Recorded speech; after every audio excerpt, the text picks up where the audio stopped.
تحقیق کے چند مسائل۔ تحقیق کے چند مسائل کو جاننے سے پہلے تحقیق کی تعریف سے واقف ہونا ضروری ہے۔ آئیے اب تحقیق کی تعریف کو سمجھنے کی کوشش کرتے ہیں۔ تحقیق سارے علوم کی ترقی کی رہن منت ہے۔ انسان نے آج جتنی بھی ترقی کی ہے وہ تحقیق کی بدولت ہے۔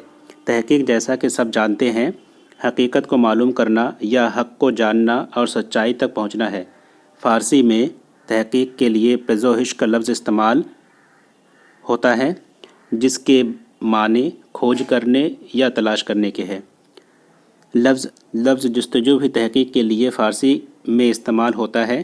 تحقیق کے لیے انگریزی میں ریسرچ کا لفظ استعمال کیا جاتا ہے جس سے مراد صرف حقائق کا دریافت کرنا نہیں ہے، حقائق کو جمع کر دینا نہیں ہے، بلکہ تحقیق کا صحیح مفہوم یہ ہے کہ حقائق از سر نو جائزہ لے کر نئے نتائج تک پہنچنے کی کوشش کی جائے۔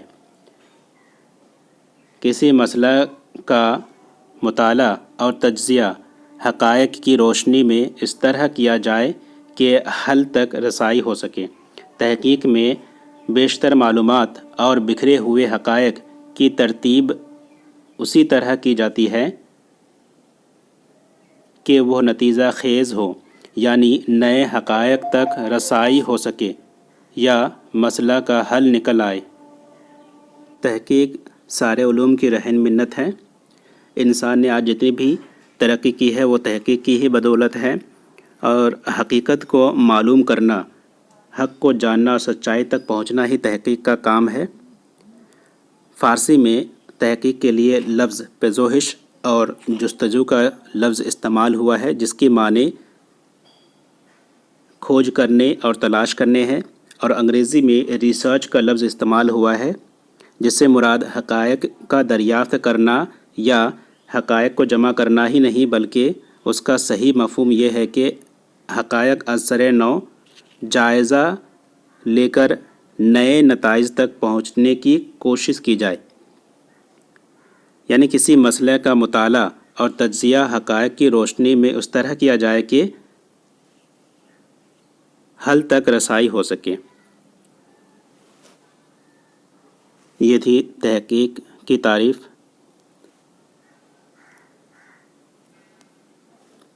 آئیے اب تحقیق کے چند مسائل دیکھتے ہیں۔ تحقیق کے میدان میں قدم رکھنے والے کو یہ معلوم ہونا چاہیے کہ کن کن موضوعات پر کام ہو چکا ہے اور ہو رہا ہے۔ اگرچہ اردو ادب میں مختلف یونیورسٹیاں تحقیقی کام کرا رہی ہے، مگر ان یونیورسٹیوں میں بیک وقت کام جاری رہتا ہے۔ جو پہلے تحقیق مکمل کر لیتا ہے وہ کامیاب رہتا ہے۔ بعض وقت پورا مقالہ برائے نام رد و بدل کر کے دوسری یونیورسٹی کے طالب علم پیش کر دیتا ہے جو کہ غلط ہے۔ تحقیق کے میدان میں قدم رکھنے سے پہلے ایک محقق کو یہ معلوم ہونا چاہیے کہ کن کن موضوعات پر کام ہو چکا ہے اور کام ہو رہا ہے۔ ہمارے یہاں مختلف یونیورسٹیوں میں تحقیق کا کام جاری رہتا ہے، لیکن بیک وقت یہ بھی ہو سکتا ہے کہ ہی موضوع پر دو یونیورسٹیوں میں کام ہو رہا ہے، دو شخص ایک ہی موضوع پر کام کر رہے ہیں، لیکن اگر جو پہلا شخص تحقیق مکمل کر لیتا ہے تو وہ کامیاب ہو جاتا ہے، اور بعد میں یہ بھی ہو سکتا ہے کہ اسی تحقیقی مقالہ کو دوسرا شخص دوسری یونیورسٹی میں کچھ رد و بدل کر کے تحقیقی کام انجام دے دیتا ہے جو کہ غلط ہے۔ ہمارے یہاں کوئی اخبار یا رسائل باقاعدہ کوئی خاص ضمیمہ ایسا شائع نہیں ہوتا جس میں کہ مختلف موضوعات جن پر کام ہو چکا ہے اور جن پر کام ہو رہا ہے کی کوئی مفصل فہرست ہو، چونکہ محقق کے سامنے کوئی فہرست ایسی نہیں ہوتی جس سے کہ وہ کسی نئے موضوع کے بارے میں سوچے۔ اس لیے موضوع تحقیق کے انتخاب میں وہ زیادہ تر اپنے استاد رہنما یا کسی عالم فاضل شخص کے مشورے پر رہتا ہے، جس سبب خود اس کو اپنی صلاحیتوں کا علم نہیں ہوتا، نہ ہی اس کو یہ پتہ چلتا ہے کہ جس سامان یا جن چیزوں کی اس کو اپنی تحقیق میں ضرورت ہے وہ کس طرح بآسانی حاصل کر سکتا ہے، چونکہ موضوع کے انتخاب میں اس کی ذاتی دلچسپی کو دخل نہیں ہوتا، اس لیے کچھ اور بیٹھ جاتا ہے یا منزل مقصود پر نہیں پہنچ پاتا۔ ہمارے یہاں اخبار یا رسائل باقاعدہ کوئی ایسا نہیں ہے جس میں تحقیق کیے ہوئے تمام کام جو ہو رہے ہیں یا ہو چکے ہیں ان کی ایک الگ سے فہرست ہو، جس سے کہ تحقیق کرنے سے پہلے ایک شخص وہ فہرست دیکھے اور اس کے بعد اس پر کام کرنا چاہے، اپنی دلچسپی ظاہر کرے۔ ایسا کوئی رسالہ یا اخبار اس طرح کی فہرست اب تک نہیں بنا چکا ہے، جو کہ ایک طرح کی خامی ہے ہمارے یہاں، چونکہ محقق کو وہ فہرست نہیں پتہ چلتا ہے، اس وجہ سے وہ استاد یا رہنما یا کسی عالم و فاضل شخص سے وہ صلاح مشورہ کر کے کوئی ریسرچ ٹاپک اخذ کرنا چاہتا ہے، اور کبھی کبھی ایسا ہوتا ہے کہ استاد یا رہنما اس سے ایک ٹاپک تھوپ دیتے ہیں، اس ٹاپک کو وہ محقق، وہ شخص جو ریسرچ کرنے جائے گا، ریسرچ اسکالر، وہ لے تو لیتا ہے لیکن اس سے اپنی دلچسپی کے ساتھ وہ کام نہیں کر پاتا، جس سے تحقیق پوری اچھی طرح سے نہیں ہوتی ہے، یعنی وہ شخص اس منزل مقصود تک نہیں پہنچ پاتا جہاں تک وہ جانا چاہتا ہو، یعنی وہ اچھی طرح سے تحقیق نہیں کر پاتا ہے، کیونکہ اس میں اس کی دلچسپی نہیں ہوتی ہے۔ اس کے اساتذہ یا پھر اس کے رہنما اسے ایک ٹاپک دے دیتے ہیں، ایک ریسرچ کا موضوع دے دیتے ہیں، انتخاب کر دیتے ہیں، وہ خود انتخاب نہیں کر پاتا۔ اردو تحقیق میں ابھی تک باضابطہ طور پر کوئی کتاب ایسی نہیں ملتی جس میں تحقیق کے آئین و آداب تفصیلی بیان کیے گئے ہوں۔ ریسرچ میتھڈولوجی جو کہ تحقیق میں مشعل راہ ہو، سے تحقیق کا طالب علم قطعی ناواقف رہتا ہے۔ اس کو یہ بھی علم نہیں ہوتا کہ اس کا موضوع کس قسم کی تحقیق سے متعلق ہے یا تعلق رکھتا ہے۔ اردو تحقیق میں ابھی تک باضابطہ طور پر کوئی ایسی کتاب نہیں ملتی ہے جس میں ریسرچ میتھڈولوجی کے بارے میں بیان کیا گیا ہو یا پھر تحقیق کی آئین و آداب میں کوئی تفصیلی بیان کیا گیا ہو، جس سے کوئی شخص اگر ریسرچ کرنے جائے، تحقیق کرنے جائے تو اس سے پہلے وہ باتیں، وہ آئین، وہ آداب، وہ ریسرچ میتھڈولوجی کو وہ سمجھ سکے اور سمجھ کر اسے ریسرچ کے میدان میں آ کر عمل میں لائے۔ ہمارے یہاں صحت متن کی قطعی خیال نہیں رکھا جاتا۔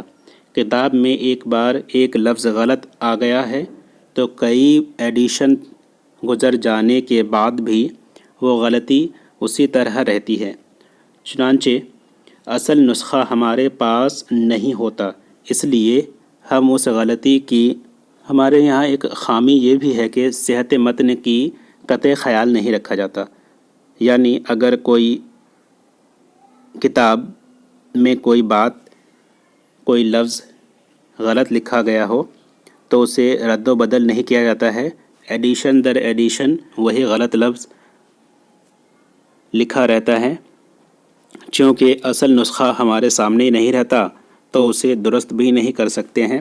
یہ بھی ایک تحقیق کا مسئلہ ہے۔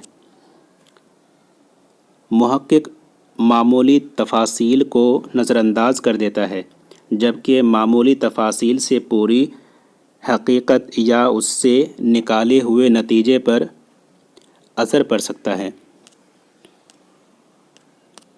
ایک محقق معمولی تفاصیل، معمولی انفارمیشن کو نظر انداز کر دیتا ہے، جو کہ غلط ہے۔ معمولی سے معمولی تفاصیل یا معمولی سے معمولی معلومات یا انفارمیشن کو جمع رکھنا چاہیے، اسے اسی کی جگہ استعمال بھی کرنا چاہیے جس سے کسی نتیجے پر پہنچنے میں مدد مل سکتی ہے۔ پرانے اصل نسخے اور ایڈیشن اردو میں نایاب ہے، اور جو قدیم اساتذہ کا صحیح ہے وہ زیادہ تر باہر ممالک میں ہے، جہاں کہ ہمارے طالب علم کی دسترس نامکمل ہے۔ صحیح متن کی فراہمی یا ان کی اشاعت کے بغیر تحقیقی کام میں مسائل پیدا ہو سکتے ہیں۔ اردو تحقیق کی اقتصادی حالت بھی اردو تحقیق کا بہت بڑا مسئلہ ہے۔ پیسے کی کمی کے سبب قیمتی کتب اور دیگر ضروری مواد اور سامان کی فراہمی مشکل ہے۔ مختلف دور ادوار کے مقامات پر تحقیق کے سلسلے میں محقق پیسے کی کمی کے سبب نہیں جا سکتا۔ یونیورسٹی یا سرکار کو ایسے محققین کو مالی امداد دینا چاہیے جس سے محقق بے فکری سے تحقیق کا کام انجام دے سکے۔ بہت سارے ایسے نسخے ہیں جو ملک سے باہر ہوتے ہیں یا پھر اس ایسی جگہ ہوتے ہیں جہاں تک محقق کو پہنچنے میں مالی امداد کا ہونا ضروری ہوتا ہے، لیکن محقق کے پاس جیسے مالی کمی کی وجہ سے وہ اس نسخے تک پہنچ نہیں پاتا۔ یہ ایک ڈرا بیک ہے ایک ریسرچر کے لیے۔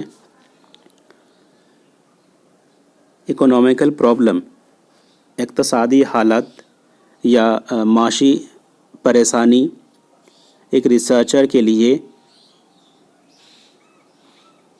مسئلہ ہو سکتا ہے، کیونکہ وہ ایک جگہ سے دوسری جگہ، ایک ملک سے دوسرے ملک پہنچنے میں اسے پیسے کی ضرورت پڑ سکتی ہے، جو کہ وہ خود افورڈ نہیں کر سکتا۔ اس وجہ سے سرکار یا یونیورسٹی کو یہ قدم اٹھانا چاہیے کہ اسے اس مالی امداد ملے جس سے وہ ریسرچ بے فکری سے کر پائے۔ اس دور میں ریسرچ اسکالر کو اسکالرشپ بھی دی جاتی ہے، لیکن زیادہ تر اسکالرس کو اسکالرشپ اتنی نہیں ملتی جتنی کہ اسے ضرورت ہوتی ہے۔ جو مخطوطات اور قدیم نایاب نسخے ذاتی کتب خانوں، درسگاہوں، اسکولوں، کالجوں اور امام باروں کی ذخیروں میں بکھرے پڑے ہیں، ان کی حفاظت کا کوئی معقول انتظام نہیں ہے۔ ضرورت یہ ہے کہ کوئی مرکزی امداد ان تمام نادر مخطوطات کی فراہمی کا کام کرے جو کہ لائبریریوں میں نہیں ہے۔ ان کی فراہمی کے بعد ان کی اشاعت کا کام کیا جائے۔ مخطوطات اور قلمی نسخوں کے مائکرو فلم یا فوٹو نقلیں حاصل کر کے تمام تحقیقی تعلیمی اداروں کو بھیجی جائے تاکہ یہ مخطوطات ضائع ہونے سے بچ جائے اور محققین کو بآسانی مل سکے۔ اس دور میں قومی کونسل یہ ایک کام کر رہی ہے کہ ریسرچ کے مخطوطات، قدیم مخطوطات اور نسخے کو جمع کر رہی ہے اور آن لائن پبلش بھی کر رہی ہے، جس سے ہمیں ریسرچ کرنے میں آسانی ہوتی ہے، اور online Rekhta website سے بھی ہمیں وہ مخطوطات اور وہ نسخے بھی مل جاتے ہیں۔ لیکن ایک معقول انتظام ریسرچ کے میدان کے لیے ہونا چاہیے، اور ایک ایسا مرکز چاہیے جس سے نئے پرانے تمام نسخے اور مخطوطات کو پبلش کرا کر ہر لائبریریوں میں، ہر کالج یونیورسٹیوں میں اسے پہنچایا جائے تاکہ ریسرچر یا محققین تحقیق بآسانی سے کر سکیں۔ ہمارے یہاں محققین میں تنقیدی شعور کا فقدان ہے۔ تنقیدی شعور کے بغیر تحقیق کا کام ادھورا اور ناقص ہے۔ ہمارا محقق تحقیق کرتے کرتے مصنف، افسانہ نگار یا شاعر بن جاتا ہے۔ وہ کسی خاص مصنف، شاعر یا کسی پلان کی وکالت کرنے لگتا ہے، مبالغہ آرائی سے کام لیتا ہے، نکتہ چینی، عیب بینی اس کی نیت میں شامل ہو جاتی ہے۔ اس سبب سے عبارت کی سادگی اور اصلیت مفقود ہو کر عبارت بوجھل اور بے تکلف ہو جاتی ہے۔ تخیل، ابہام اور کیفیت سے کام لیا جاتا ہے۔ محمد حسین آزاد کی آب حیات اور شبلی نعمانی کی موزونہ انیس و دبیر اس کی بہترین مثال ہے۔ مبالغہ آرائی، نکتہ چینی، عیب بینی اور جانبداری سے کام لیا جاتا ہے۔ جانبداری سے کام ہمارے محقق بھی لیتے ہیں، جو کہ غلط ہے۔ محمد حسین آزاد نے آب حیات میں بھی یہی کام کیا ہے۔ انہوں نے ذوق کی تعریف زیادہ سے زیادہ کی ہے، ذوق کی طرف وہ جانبداری سے کام لیا ہے، مبالغہ آرائی کا استعمال بھی کیا، غلط ہے۔ اس طرح کی تحقیق نہیں ہونی چاہیے۔ تحقیق تو غیر جانبداری ہونا چاہیے اور اس کا اسلوب سادگی اور اصلیت سے بھرپور ہونا چاہیے، نہ کہ مبالغہ آرائی اور نکتہ چینی اور عیب بینی اس کا مقصد نہیں ہونا چاہیے۔ تحقیق کے مسائل میں سے ایک مسئلہ یہ بھی ہے کہ محققین ضروری حوالوں کے بجائے غیر ضروری حوالے پیش کر دیتے ہیں۔ بیشتر محققین علم لسانیات سے واقف نہیں ہوتے۔ وہ اردو کے علاوہ دوسری زبانوں جیسے عربی، فارسی، انگریزی سے ناواقف ہوتے ہیں۔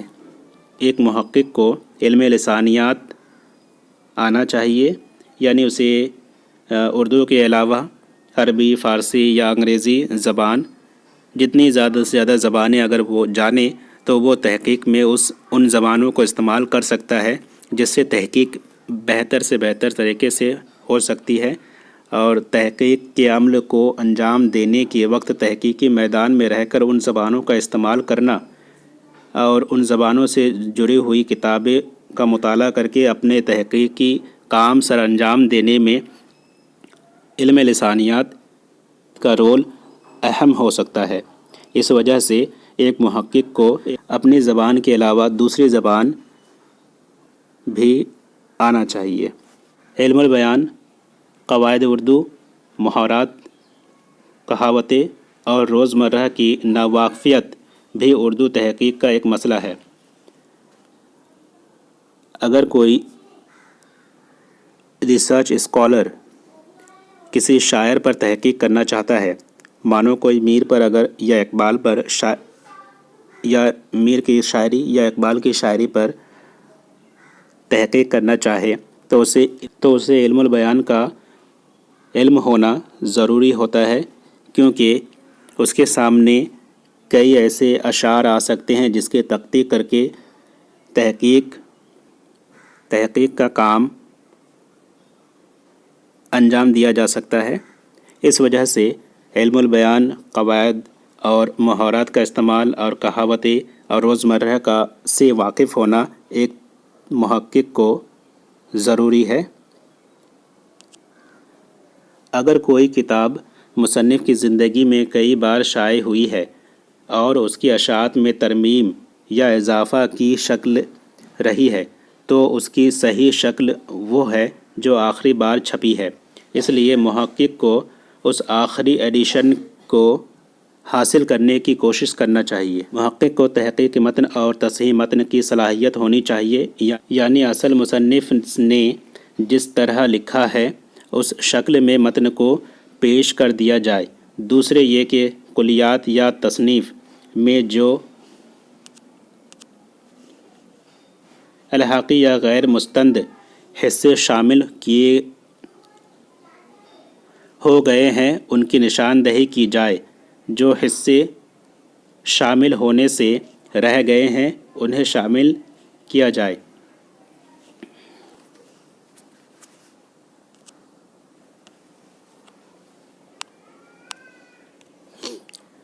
جہاں تک ممکن ہو ایک محقق کو کسی مصنف یا میلان کی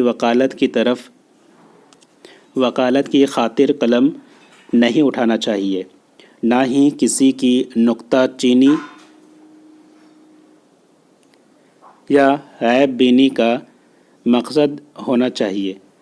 ہمیشہ ایک محقق کو غیر جانبدار ہونا چاہیے، اسے پوری ایمانداری سے کام کرنا چاہیے۔ ناظرین، یہ تھی تحقیق کے مسائل پر مبنی ویڈیو۔ اس سے قبل تحقیق کے اصول، تحقیق کی اقسام، تحقیق کی تعریف پر مبنی ویڈیوز بن چکے ہیں، جس کا لنک ڈسکرپشن باکس میں دے دیا گیا ہے۔ اگر آپ چاہیں تو ان ویڈیوز کو بھی دیکھ سکتے ہیں۔